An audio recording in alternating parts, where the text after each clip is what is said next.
Nosotros somos estudiantes de la Universidad de Anáhuac Cancún, de la Escuela de Medicina, y vamos a presentarles el siguiente caso clínico llamado niño de 16 años con ataques de tos.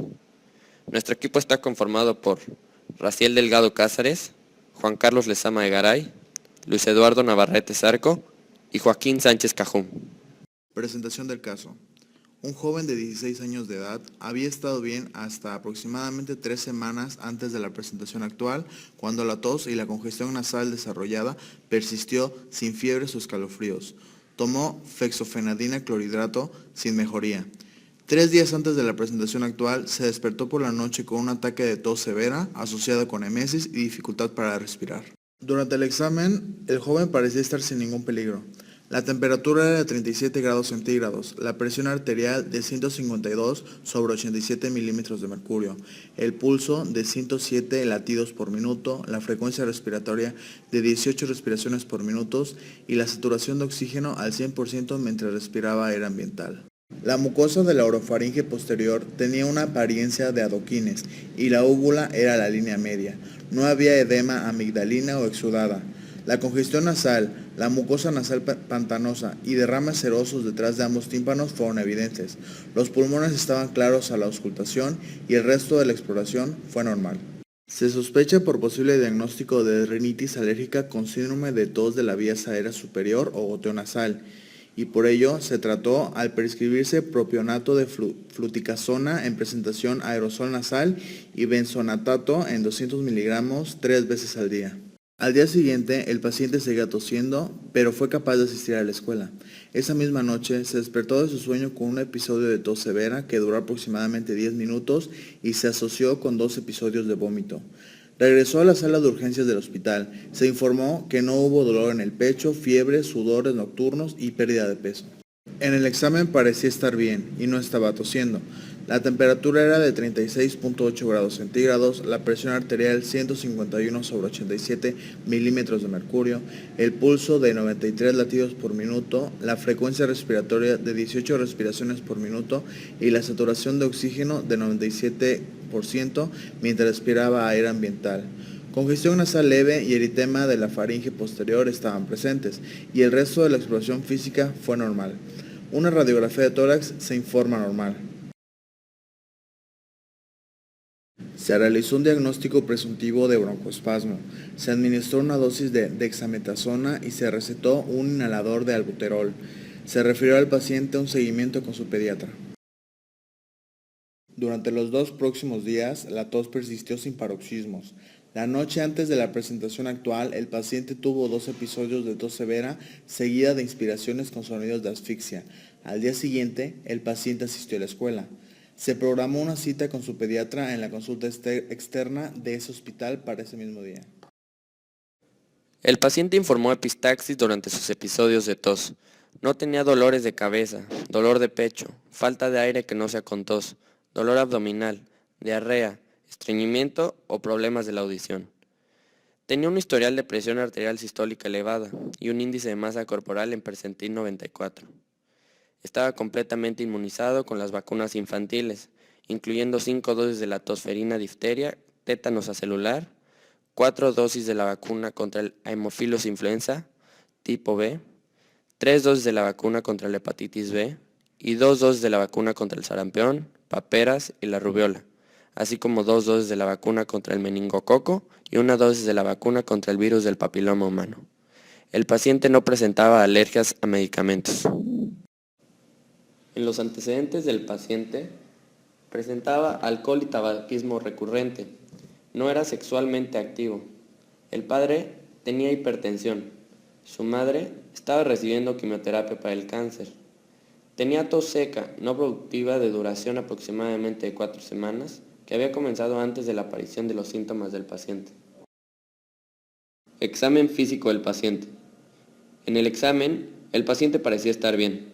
La presión arterial era de 140 sobre 79 milímetros de mercurio en el brazo derecho y 119 sobre 72 en el brazo izquierdo. El pulso era de 83 latidos por minuto, la temperatura de 36.5 centígrados y la saturación de oxígeno de 99% mientras respiraba aire ambiente. El examen de tórax mostró disminución de los ruidos respiratorios en el lado derecho y el resto de la exploración fue normal. No se observó tos durante un periodo de 40 minutos. El reencuentro de glóbulos blancos era de 8.200 por milímetro cúbico, con el 46.1 de neutrófilos, el 42.6 de linfocitos, 8.9 de monocitos, 1.6 de eosinófilos y 0.6 de basófilos. En cuanto al hematocrito, concentración de hemoglobina y el encuentro de plaquetas eran normales, así como la radiografía de tórax. Diagnósticos diferenciales. Tos. La tos puede ser clasificada de acuerdo a la duración, como aguda, duración menor de 3 semanas, subaguda, que dura de 3 a 8 semanas, o crónica, que dura más de 8 semanas. Una infección recurrente es la causa más frecuente de tos crónica para la tos en los niños. Las causas comunes de la tos crónica incluyen el asma, la enfermedad por reflujo gastroesofágico y el síndrome de tos de la vía aérea superior. En conjunto, estas causas representaron el 64% de los diagnósticos en un estudio prospectivo de los niños con tos crónica. Otras causas incluyen el tabaquismo pasivo o activo, la fibrosis quística, la aspiración del cuerpo extraño, la compresión extrínseca de la vía aérea y la enfermedad pulmonar intersticial. La tos, con o sin sibilancias, puede ser un síntoma de asma o el síndrome de tos de la vía aérea superior, cualquiera de los cuales podría ser provocada por una infección del tracto respiratorio superior. Este paciente tenía exceso de peso y lo que puede aumentar la probabilidad de la enfermedad por reflujo gastroesofágico, y fumaba de vez en cuando. Sin embargo, el inicio agudo de los síntomas y la gravedad de los episodios de tos hacen que el tabaquismo y la enfermedad por reflujo gastroesofágico explicaciones inverosímiles. No hay historia de la aspiración de un cuerpo extraño o pérdida de la conciencia. La radiografía de tórax no muestra evidencia de enfermedad pulmonar subyacente, lo que cabría de esperar de un paciente con fibrosis quística, enfermedad cardiopulmonar crónica o enfermedad pulmonar intersticial. Otro diagnóstico referencial podría haber sido debido a un cuadro infeccioso. La tos subaguda suele ser una manifestación de la infección del tracto respiratorio superior e inferior. La sinusitis puede estar asociada con el síndrome de tos de la vía aérea superior. En este caso, el paciente tenía congestión nasal temprana en la enfermedad, pero no había fiebre, dolor de senos o descarga nasal purulenta para apoyar el diagnóstico de la sinusitis bacteriana. Neumonía bacteriana piogena o bronquitis bacteriana prolongada puede causar tos persistente, pero parece poco probable estos diagnósticos en ausencia de fiebre o de la producción de esputo purulento. La tuberculosis se puede caracterizar por tos subaguda o crónica, pero no había antecedentes de exposición o Mycobacterium tuberculosis, y la radiografía de tórax fue normal. Mycoplasma pneumoniae es una causa común de las infecciones del tracto respiratorio superior e inferior, especialmente en niños y adultos jóvenes. Las tasas de ataque más altas se encuentran entre las personas entre 5 y 20 años.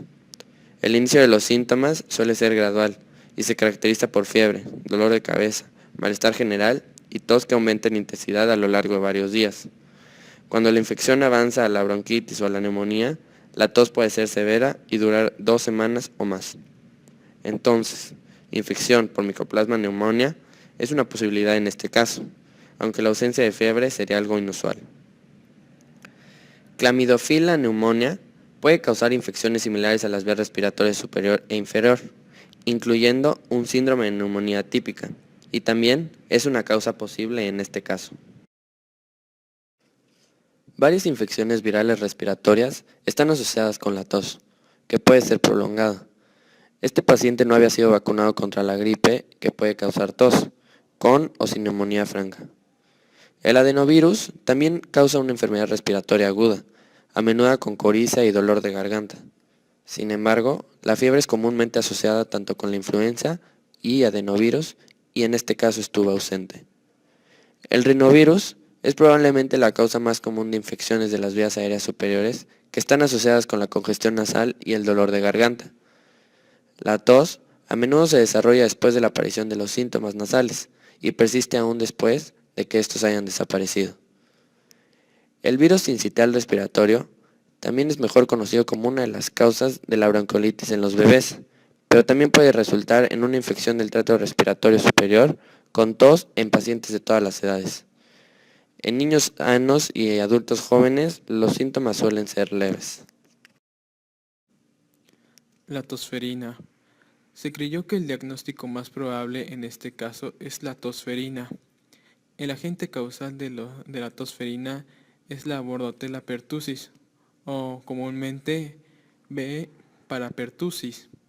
Una persona no inmunizada con tosferina presenta primero con rinorrea, irritación conjuntival y tos leve, con fiebre o no.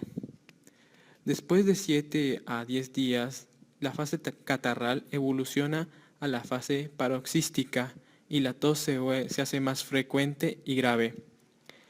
Los paroxismos típicos consisten en una serie de varias toses contundentes durante solo un evento, seguido por inhalación jadeante, que esto puede resultar con un sonido ferrino, especialmente en los niños pequeños. Vómitos posteriores a la tos es comúnmente entre pacientes afectados. Los paroxismos pueden ocurrir varias veces por hora y pueden ser más prominentes en la noche. Los pacientes suelen ser asintomáticos entre paroxismos. Entre varias semanas la tos disminuye gradualmente. La infección en los recién nacidos puede manifestarse como apnea, con o sin tos. Los adolescentes y los adultos con la tosferina que han sido previamente inmunizados a veces no tienen los paroxismos clásicos. Más bien, la enfermedad se caracteriza principalmente por la persistencia de la tos y puede ser complicado por síncope, fractura de costilla, incontinencia, neumonía, convulsiones y encefalopatía. Este paciente recibió la vacuna de refuerzo Tdap recomendada a los 11 años de edad. Sin embargo, es probable que su nivel de inmunidad inducida por la vacuna haya disminuido en los siguientes 5 años, hasta el punto en que era susceptible a la infección por la tosferina. Se llegó a la conclusión que el diagnóstico clínico a tratar era de la tosferina. Discusión patológica. Un ensayo de inmunoabsorción ligado a enzimas para detectar anticuerpos IgG contra la toxina pertussis se realizó sobre una muestra de sangre extraída durante la visita del paciente a la consulta externa. Esta prueba ha sido validada para el diagnóstico en personas de 11 años en adelante, con un valor superior a 20 microgramos por mililitro de IgG, indica una infección reciente por Bordetella pertussis. El valor de este paciente fue de 31 microgramos por mililitro, lo que confirma una infección reciente por Bordetella pertussis. En los adolescentes y adultos, la tosferina puede ser grave, pero rara vez es potencialmente mortal, como puede ser en los bebés. Puesto que los niños y los adultos pueden estar expuestos a la tosferina, es importante administrar la vacuna Tdap en todas las personas que pueden estar en contacto con un bebé. Seguimiento. Sobre la base del diagnóstico clínico de la tosferina, se inició tratamiento con acitromicina y el paciente fue enviado a casa para que se quedara en reposo durante la semana. Todos los miembros de la familia y los médicos involucrados en el cuidado del paciente fueron tratados con acitromicina. La tos del paciente persistió durante un par de semanas y luego se calmó. No hubo otros miembros de la familia que se enfermaran. Diagnóstico final. Tosferina por la infección con Bordetella pertussis.